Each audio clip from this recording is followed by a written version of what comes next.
누가복음의 저자 누가는 이 세상의 구세주가 되시기 위해서 이 땅에 오신 예수님의 탄생 기사를 기록하면서 이렇게 시작을 해요.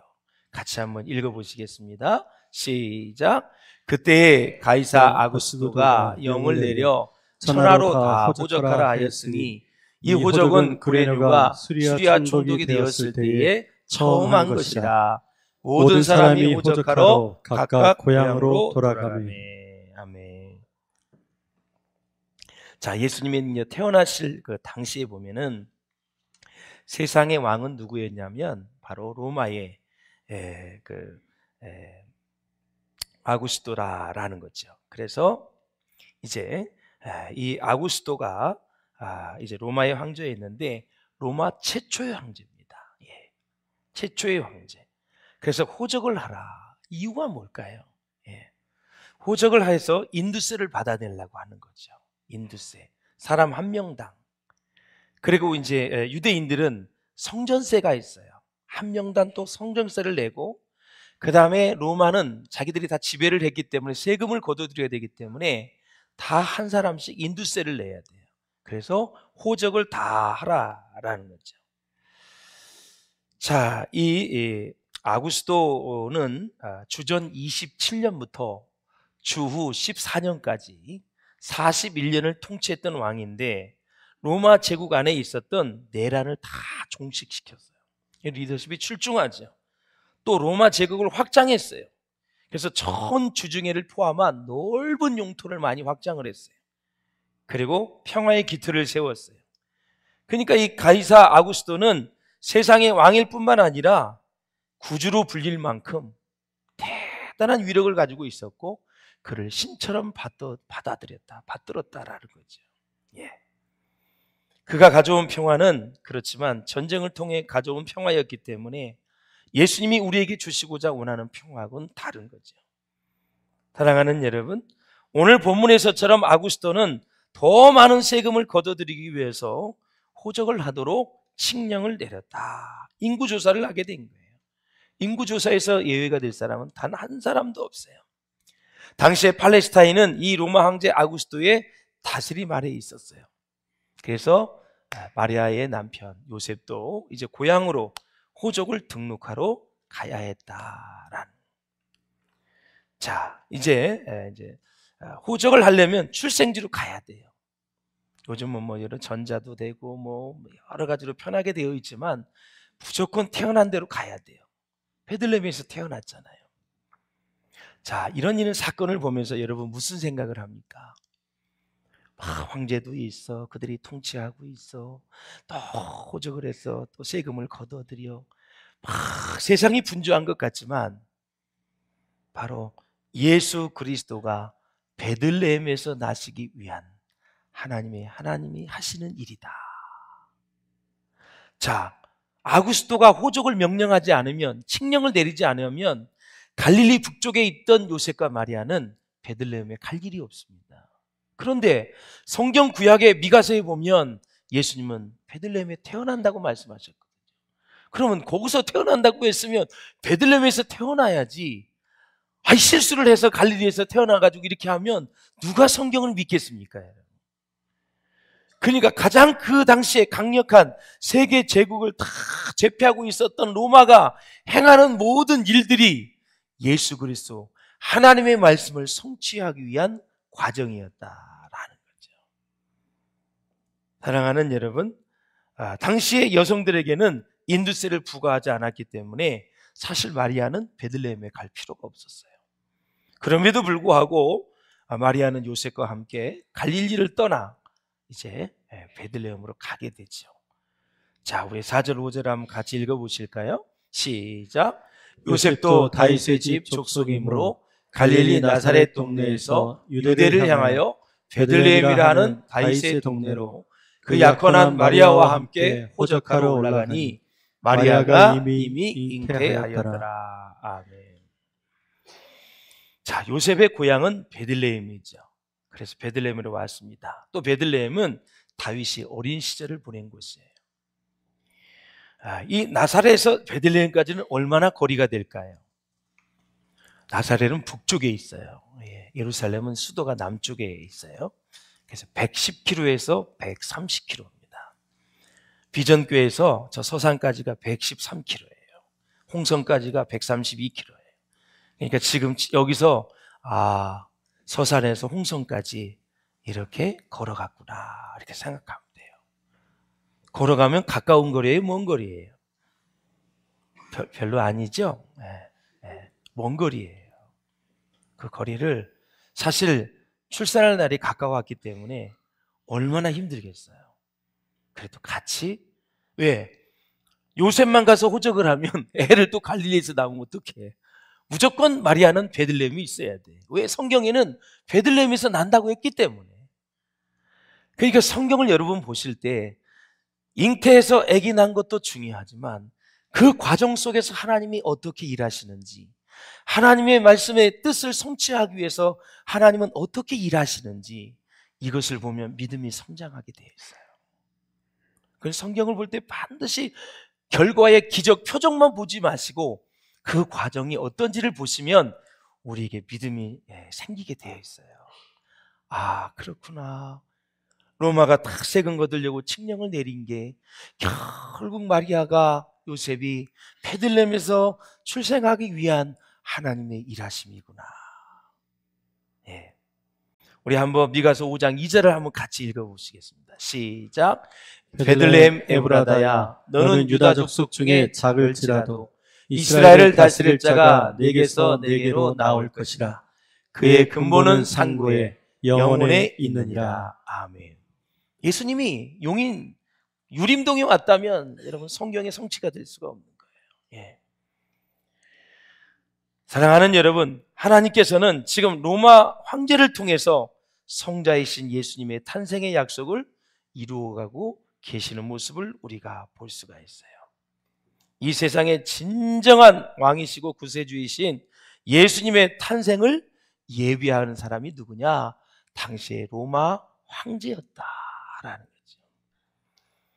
사랑하는 여러분, 요셉은 만삭인 아내와 함께 조심조심해서 베들레헴에 이르렀어요. 당시에 이제 많은 사람들이 베들레헴을 찾았기 때문에 여관도 없고 머무를 곳이 없어요. 구할 수 있는 것은 가축들을 키우는 마구간이었다. 한번 6절과 7절을 보세요. 6절 시작. 거기 있을 그때에 해살할 날이 차서 첫 아들을 낳아 강모로 싸서 구유에 뉘었으니 이는 여관에 있을 곳이 없음이러라. 아멘. 사실 남녀가 지푸라기에서 잔다는 거, 뭐 중동 지방은 밤에 조금 춥기는 한데 잘 수는 있지만 출산을 앞둔 여인이 있기 때문에 여관은 최악의 상황이죠. 그리고 낮에는 덥기 때문에 냄새가 아주 고약합니다, 여러분. 마구간이. 당시의 마구간은 종종 바위로 된 벽을 깎아서 만든 동굴이었었어요. 그 안에 짐승의 여물통이 있었다라는 거예요. 동물의 배설물 냄새가 코를 찌를 정도로 환경이 열악했다. 아마 임시로 여장을 풀고 내일 다른 데 가서 여관을 찾아봐야지 이런 마음을 가졌는데 그날 이제 출산을 하게 되는 그런 모습을 우리가 봐요. 도와줄 사람도 없어요. 참 요셉이 어떻게 출산을 할 때 태를 잘랐는지, 저는 지금 만약에 우리 아내가 출산을 한다면 어떻게 해야 될지 아무것도 몰라요. 어디서 잘라야 되는 것도 한번 본 적도 없고 한 적도 없어요. 당시에 마리아가 몇 살인지 아세요, 여러분? 15에서 16살이에요. 요셉은 18살에서 20살 사이예요. 되게 어린 나이거든요. 우리가 생각하는 막 20대 후반, 30대 초반이 아니에요. 우리는 뭘 얘기하면 우리가 결혼하는 연령을 생각하거든요. 당시에 여러분 평균 결혼 연령이 여자는 15이었어요. 그러니까 그 어린 이 부부가 지금 출산도 자기들이 해야 되고 그것도 마구간에서 해야 되고 마구간에 지팔이 있고 똥만 있지 뭐 씻을 게 뭐가 있겠어요. 기저귀가 얼마나 많이 있겠어요. 요즘처럼 기저귀가 있겠습니까, 여러분? 정말 만왕의 왕이 지금 그런 곳에 낮은 곳에 오셨다. 그래서 지금 이 세상을 구원하실 이 성자 하나님께서 가장 낮은 자리, 낮은 자의 모습으로 가장 낮은 곳으로 오셨다라는 거죠. 사랑하는 여러분, 그 바로는 바로 구레네 총독의 공간도 있었거든요. 거기에서도 예수님은 태어나지 않았고, 로마에 있는 황제의 호화찬란한 여러분 궁에서도 태어나지 않았다. 심지어 베들레헴 사람들조차도 단 한 사람도 반기는 사람도 없고, 또 이름 없는 마구간에서 태어났기 때문에 아무도 관심이 없었다. 알려지지도 않았고 반기지도 않는 탄생을 누가 축하를 했느냐? 바로 주님의 사자와 천사들이 축하를 했다. 쉽게 해서 이 세상에 진정한 구주가 탄생했음에도 불구하고 세상의 왕궁과 베들레헴에서는 아주 조용했지만, 하늘의 왕궁에서는 분주히 움직이며 아기 예수의 탄생을 축하한다라는 사실이에요. 그런데 이 소식을 누가 들었느냐? 바로 목자들이 들었다. 천사의 기쁜 소식을. 제 목자를 잠깐 말씀을 드릴게요. 이 목자들이 베들레헴 근처에서 한 10km 떨어진 데서 하고 있었는데, 10km면 여기서 한 모현 정도 거리가 되지요. 떨어져 있었는데 거기서 많은 양들을 기르잖아요. 그 양을 어디로 가져와요? 예루살렘 베들레헴으로 가져와서 뭐를 해요? 사람들의 죄를 용서하는데, 제사하는데 양들을 다 쓰게 되잖아요. 그렇죠? 예. 그래서 이 목자들이 참 수고가 많은데, 제가 이제 드리고 싶은 말씀은, 왜 천군 천사가 목자들에게 나타나서 말씀을 해주셨을까? 이 목자들은 당시에 그런 기쁜 소식을 받을 만한 사실 사회적 환경과 여건은 아니었던 것 같아요. 제가 목자들이 어떤 상황인지 잠깐 한번 설명을 드릴게요. 요아킴 에레미야스가 설명하는 목자의 생활을 보면은, 이 목자들은요, 이것저것 이제 옮겨 다녀야 되잖아요. 비가 오지 않는 여름 동안에는 이 목초가 말라버린 메마른 땅으로부터 이제 집으로 멀리 떠나서 목초가 있는 데서 가요. 그래서 이제 거기서 한 4월부터 11월 동안 머물러서 이제 목동의 역할을 잘 감당하고 다시 이제 집으로 돌아오죠. 그래서 이 주인에게 고용된 이 목자들이 참 이 목양을 하는데 힘들었어요.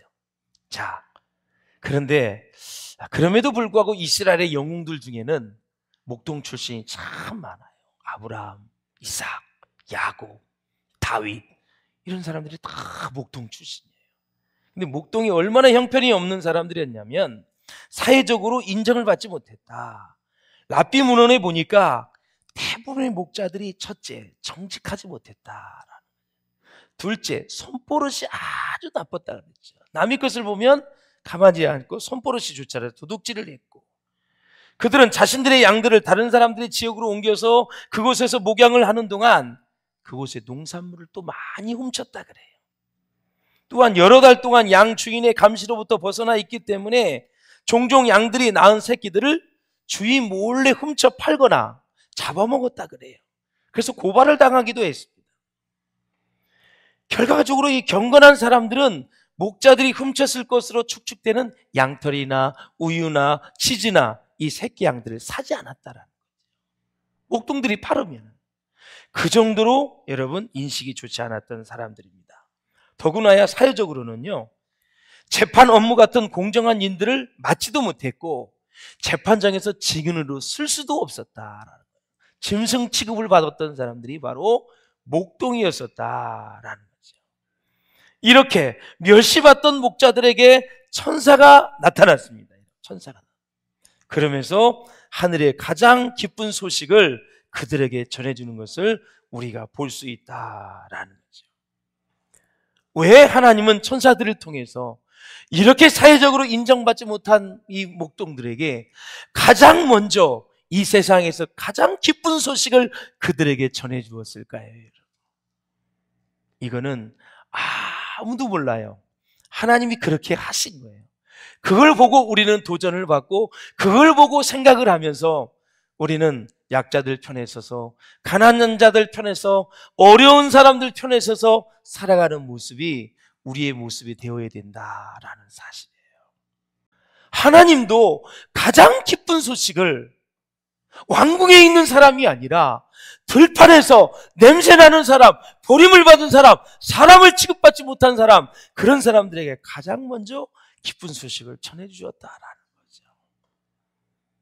자, 그러면서 무슨 얘기를 전해줬냐면 누가복음 2장 10절을 한번 보세요. 시작. 천사가 이르되 무서워하지 말라. 보라 내가 온 백성에게 미칠 큰 기쁨의 좋은 소식을 너희에게 전하노라. 아멘. 메시아의 탄생, 가장 기쁜 소식을 이 목자들이 들었어요.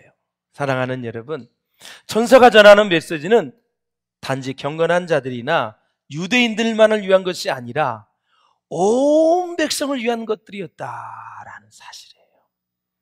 여기에서 바로 이제 복음이 유대를, 예루살렘을 넘어가는 놀라운 메시지가 있는 거예요. 예수님이 오신 것은 유대인들만 위해 온 게 아니에요. 이스라엘 백성들만 온 것이 아니라 지금 예배하는 저와 여러분을 위해서 오셨다. 세계 모든 민족을 위해서 오셨다. 천사가 전한 메시지 중에서 최고로 복된 메시지가 13절, 14절에 있어요. 한번 같이 읽어보겠습니다. 시작. 호련히 수많은 천군이 그 천사들과 함께 하나님을 찬송하여 이르되 지극히 높은 곳에서는 하나님께 영광이요 땅에서는 하나님이 기뻐하시는 사람들 중에 평화로다 하니라. 아멘. 하늘의 군대가 하나님을 찬양하고 있습니다. 이 찬양은 인정을 표시하는 찬양이다. 여러분, 하늘 성가대가 지금 하고 있어요. 그러면 그들의 찬양의 내용은 무엇일까? 바로 하나님에게 영광을 돌리는 것이고 사람들에게 평화의 축복을 제공하는 것이 바로 찬양의 내용이었다. 여기에 나오는 그렇다면 영광은 무엇일까? 저 지극히 높은 것은 하나님께 영광이라 그랬는데 영광이란 뭘까?